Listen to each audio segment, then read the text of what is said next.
kadhannaa kan jechisiisu tajaajila kan jechisiisu argamsa hafuura waaqayyooti. Nama tajaajiluurraa hafuurri waaqayyoo jiraannan namni fayya. Sirraa hafuurri waaqayyoo jiraannan jireenyi kee hin boqota. Keessi kee hin boqota. Yoo waaqeffattu hin boqotta. Kanaaf hafuuricha eeggadhaa jedhe. Maaliif lollala jira? Qorumsarra jira. Dhiibbanala jira. Wanti isin hidhala jira. Wanti isin dararu ala jira. Kan ittiin mo'achuu dandeessan hafuura qulqulluudha waan ta'eef eeggadhaa hin bayinaa jedhe. Hin bayinaa Yerusaalemi. Hamma warri iddoo aarsaa turuu dadhaban warra hafuura waaqayyoo seeran hin fudhan. Warri mana waaqayyoo keessa turuu hin dandeenye warra ayyaana waaqayyoo seeran hin fudhan. Galgala garagaruu sirratti dubbadha. Kan mana waaqaa keessa si dhaabu. Kan darbee addunyaatti akka ati lallabdu si godhu. Akka ati cimtee dhaabattu kan si godhu. Laarraa dibaaya biyyaaf eebba akka ati taatu hafuura si godhu. Ol qabattaa laata harka kee. Akka tobirraa haftee maatii kee harka qabdu. Biyya misoomsitu waldaa misoomsitu. Warra dhukkubsataan harka keetti akka fayyu kan godhu. Hafuura waaqayyooti. Ati hafuurri waaqaa sirra dhufnaan Yesuus sirratti ulfaata. Maqaa Yesuusiin guyyaa kanaa kaasee hafuurri kun sirratti lafaa dha'u. Dibami hafuura kanaan. Hafuura waaqayyoo namni hin qabne Yesuusin kabajuu hin danda'u. Yesuusin lallabuu hin danda'u. Namoonni baay'een lallabni isaanii Yesuus miti.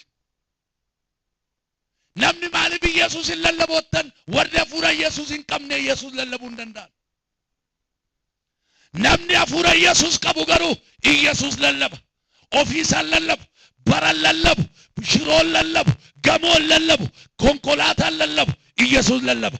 Yoo hafuurichi dhufee maal gootu dhugaa naa baatu har'a waaqayyo dhaloota nyaatee du'u kaasu, dhaloota dhugaa ba'u, dhaloota lallabu, dhaloota raatu, dhaloota mana isaa ijaaru kan akka Nahimiyaa, kan akka Dibooraa, kan akka Elsaayi, kan dinqiin ittiin ta'u, kan akka Iyyuu waaqa tolfamaa irratti kan dibaman waaqayyo warra akkasii ayyaana laata.